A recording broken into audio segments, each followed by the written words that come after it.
kekuatan di hidupku. Ku dapat di dalam-Mu. Kau teguhkan hatiku. Tiada yang mustahil bagimu. Sebab aku percaya, bukan karena melihat, namun karena firman-Mu yang selalu digenapi di hidupku.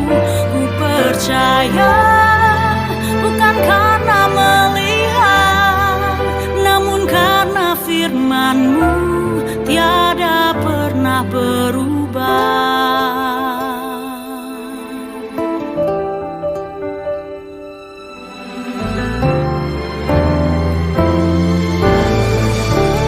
Kekuatan di hidupku, ku dapat di dalam-Mu. Kau teguhkan hatiku. Tiada yang mustahil bagimu. Sebab aku percaya, bukan karena melihat, namun karena firman-Mu yang selalu digenapi di hidupku. Ku percaya, bukan karena melihat, namun karena firman-Mu tiada pernah berubah. Sebab aku percaya, bukan karena melihat, namun karena firman-Mu yang selalu digenapi di hidupku. Ku percaya, bukan karena melihat, namun karena firman-Mu tiada pernah berubah.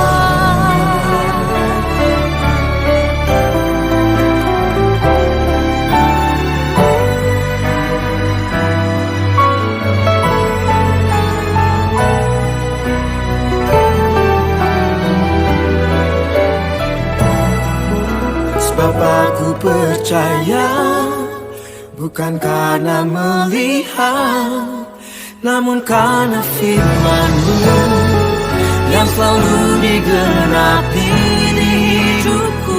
Ku percaya, bukan karena melihat, namun karena firman-Mu tiada pernah berubah. Namun karena firman-Mu tiada pernah berubah.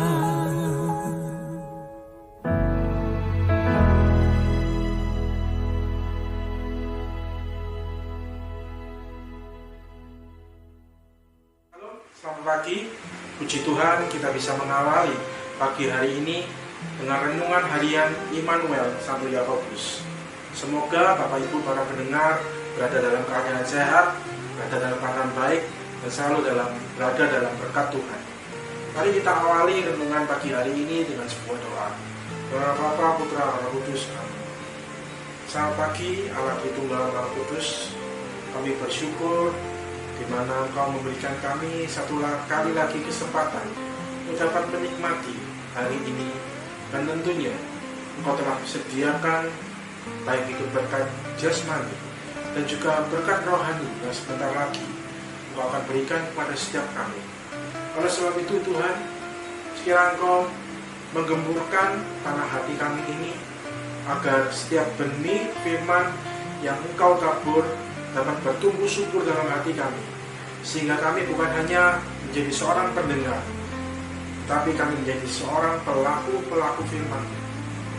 Dan untuk hamba-Mu yang akan membawakan kebenaran firman-Mu ini, kiranya Engkau sendiri yang melayakkan, menyucikan, menguduskan hamba-Mu, baik dari pikiran, hati, dan mulut hamba-Mu, supaya apa yang keluar dari hamba-Mu hanya berasal daripada-Mu saja.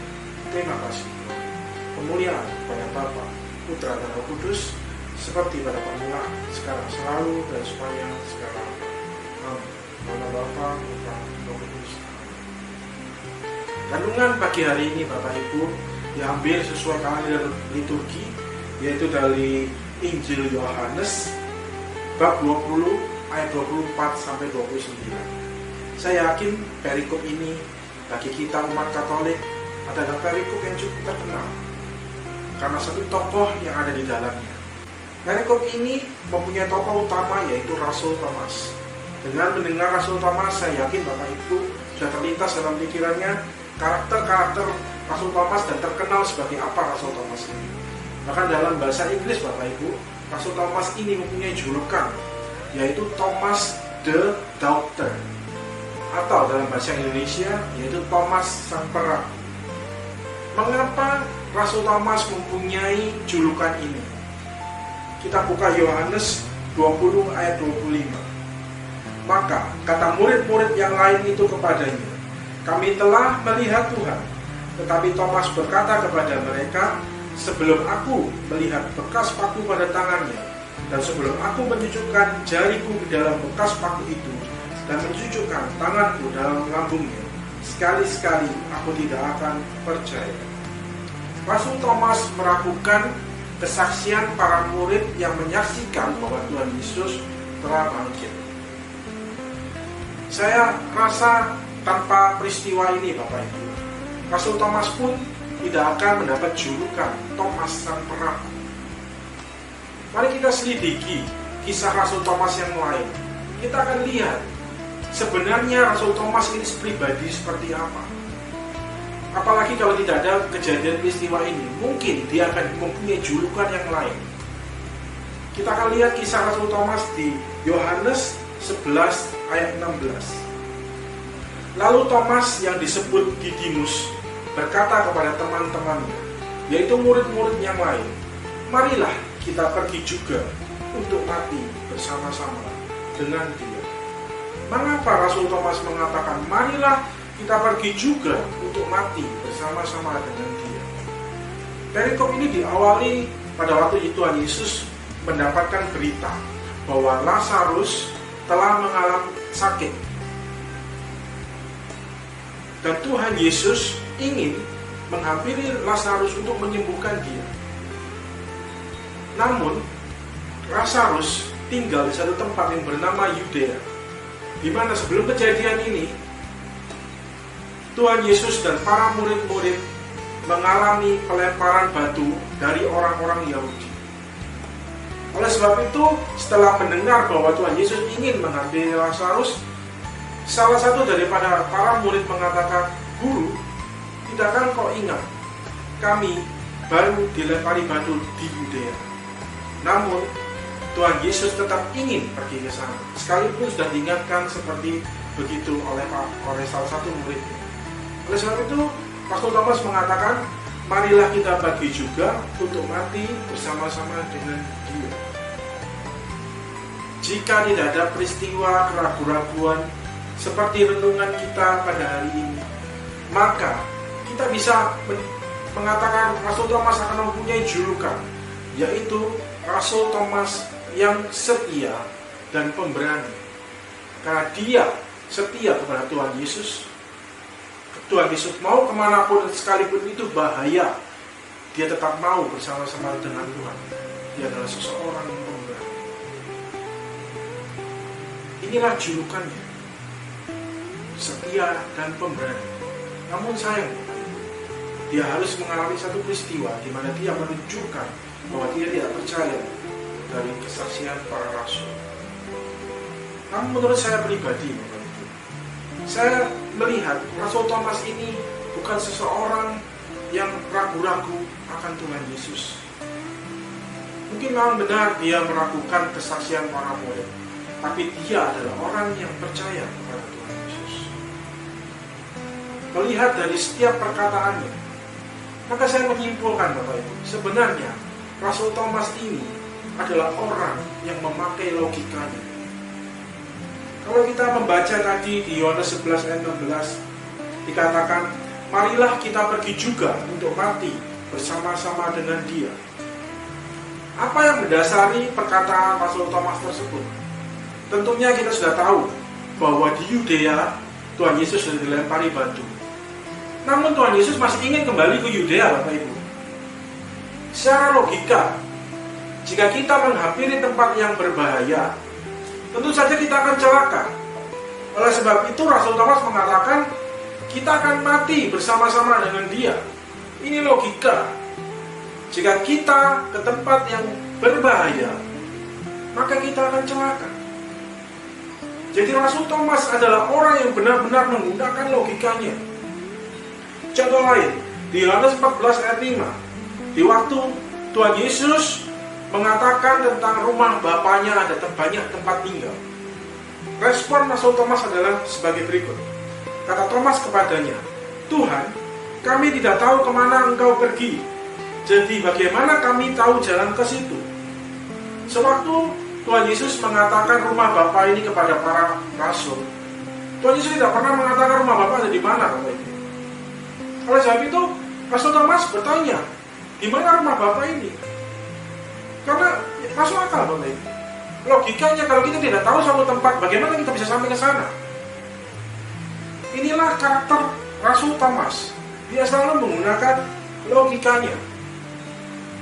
Orang yang menggunakan logikanya bisa mengalami seperti perikop renungan hari ini, yaitu di Yohanes 20 ayat 24. Tetapi Thomas, seorang dari ke-12 murid itu yang disebut Didimus, tidak ada bersama-sama mereka ketika Yesus datang ke situ. Seseorang yang menggunakan logikanya diizinkan Tuhan untuk tidak berada bersama murid-muridnya pada waktu Tuhan Yesus menampakkan diri kepada para murid yang lain. Mengapa Rasul Thomas tidak ada di sana? Di Injil memang tidak diceritakan, Bapak Ibu. Mengapa Rasul Thomas tidak ada bersama dengan para murid yang lainnya? Mungkin saja pada waktu itu dia sedang mengalami kesedihan karena Tuhan Yesus disalibkan sehingga dia ingin menyendiri. Atau mungkin yang lainnya, mungkin dia ada satu keperluan sehingga dia tidak berada bersama para murid-murid. Namun Tuhan Yesus izinkan hal ini terjadi kepada orang yang harus melihat secara logika baru dia dapat percaya. Tuhan izinkan ini karena satu alasan yang baik, yaitu menyempurnakan iman. Setiap kejadian yang Tuhan izinkan terjadi pada hidup kita selalu ada alasan yang luar biasa, di mana kejadian itu akan membentuk kita menjadi satu pribadi yang lebih baik lagi. Untuk kita, kejadian ini, jika Rasul Thomas tidak ragu-ragu, maka Tuhan Yesus tidak akan pernah mengeluarkan kalimat ini.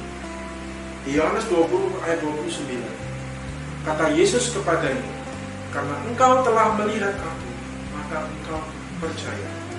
Berbahagialah mereka yang tidak melihat, namun percaya. Inilah pesan Tuhan Yesus yang indah bagi kita semua, di mana kita ini tidak pernah mengalami satu kejadian yang istimewa seperti para rasul dan para murid di zaman Yesus yang bisa menyaksikan Tuhan Yesus secara nyata. Kejadian ini membuat Tuhan Yesus menguatkan kita. Berbahagialah kita yang tidak melihat namun percaya. Untuk meyakinkan seseorang tentang iman kepada orang yang hanya menggunakan logika itu sulit.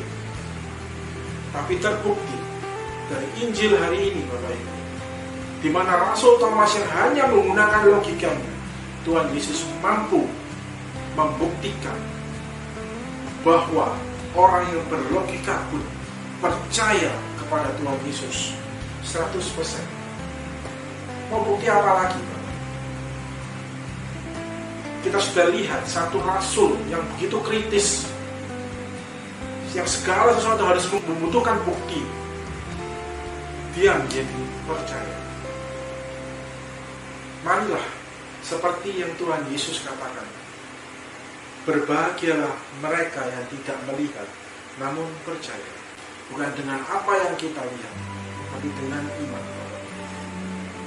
Sebagai penutup, saya akan menceritakan satu kisah tentang Rasul Thomas yang saya dengar pada waktu saya berziarah di Israel. Saya mendengar kisah ini di satu gereja yang disebut sebagai Gereja Maria Tertidur, atau kata lainnya, nama aslinya Dormition Abbey. Di waktu di gereja tersebut saya mendapatkan cerita bagaimana para rasul ini mengalami satu kejadian Bunda Maria itu wafat. Nah, pada waktu Bunda Maria wafat, Bunda Maria pun dimakamkan di sebuah kubur. Kuburnya kurang lebih sama dengan kubur Tuhan Yesus, di mana ada batu besar menutup pintu daripada makam tersebut. Setelah mendengar berita bahwa Bunda Maria wafat, Rasul Thomas langsung pulang dari India untuk mendatangi makam Bunda Maria. Mengapa dia ingin datang ke makam Bunda Maria? Karena dia tidak percaya Bunda Maria itu bisa wafat. Oleh sebab itu dia berkata kepada para murid yang lain, para rasul yang lain, Bunda Maria itu Theotokos. Apa itu Theotokos? Theotokos adalah Bunda Allah. Dia yakin, Bapak Ibu, seorang Bunda Allah tidak mungkin mati, tidak mungkin wafat. Oleh sebab itu dia mengatakan Bunda Maria itu cuma tertidur. Itulah mengapa dia ingin membuka pintu makam tersebut. Dia ingin membangunkan Bunda Maria. Setelah pintu terbuka, Bapak Ibu, apa yang terjadi? Bunda Maria tidak ada di makam tersebut. Bunda Maria sudah naik ke surga beserta tubuh, diangkat ke surga. Ini satu kisah yang luar biasa, Bapak Ibu. Kita tahu perikop renungan hari ini mengatakan Thomas ingin membuktikan logikanya. Kalau dia tidak mencucukkan jari ke dalam lubang paku dan lubang lambung Yesus, maka sekali-sekali dia tidak akan percaya. Tapi setelah mengalami peristiwa mencucukkan jari ini dan mengalami satu berita bahwa Bunda Maria wafat, dia bukan membuktikan logika, dia membuktikan imannya bahwa Bunda Allah tidak mungkin akan wafat. Inilah alasan mengapa Tuhan Yesus mengizinkan peristiwa Rasul Thomas tidak berada dengan murid-murid yang lain. Tuhan Yesus, sekali lagi saya katakan, ingin menyempurnakan iman. Semoga Bapak Ibu, kita sebagai orang yang mengaku percaya tidak hanya sekedar menggunakan logika kita yang terbatas dari panca indera kita. Semoga kita dapat melihat dengan kacamata iman. Mari kita berdoa. Bapa, Putra, Kudus. Tuhan, kami bersyukur karena Engkau telah mengingatkan sekali lagi kepada kami bagaimana kami harus mempunyai iman. Biarlah kami dengan kisah Thomas, Rasul Thomas pada pagi hari ini, kami mulai belajar untuk tidak hanya menggunakan logika kami, tapi kami belajar untuk menggunakan iman kami. Ampuni jika kami secara manusiawi seringkali menggunakan logika kami dan kami sulit untuk beriman. Tapi dengan renungan pagi hari ini, Tuhan, kami mau bertobat. Kami ingin percaya bahwa Engkau punya sesuatu yang luar biasa bagi setiap kami. Sekalipun mungkin yang kami alami tidak seindah yang kami bayangkan, tidak seindah yang kami harapkan. Tapi biarlah kacamata iman kami ini selalu kami gunakan, karena ada segala rencana indah bagi kami semua. Karena itulah karya bagi setiap kami. Segala doa ini Tuhan kami hanya naikkan dalam satu nama Tuhan kami, Tuhan Yesus Kristus, yaitu Tuhan dan Juru Selamat. Amin. Saya Vincent Chua. Jangan lupa saksikan terus setiap pagi renungan harian Immanuel Santo Yakobus, dan jadilah orang-orang yang dimenangkan. Tuhan memberkati.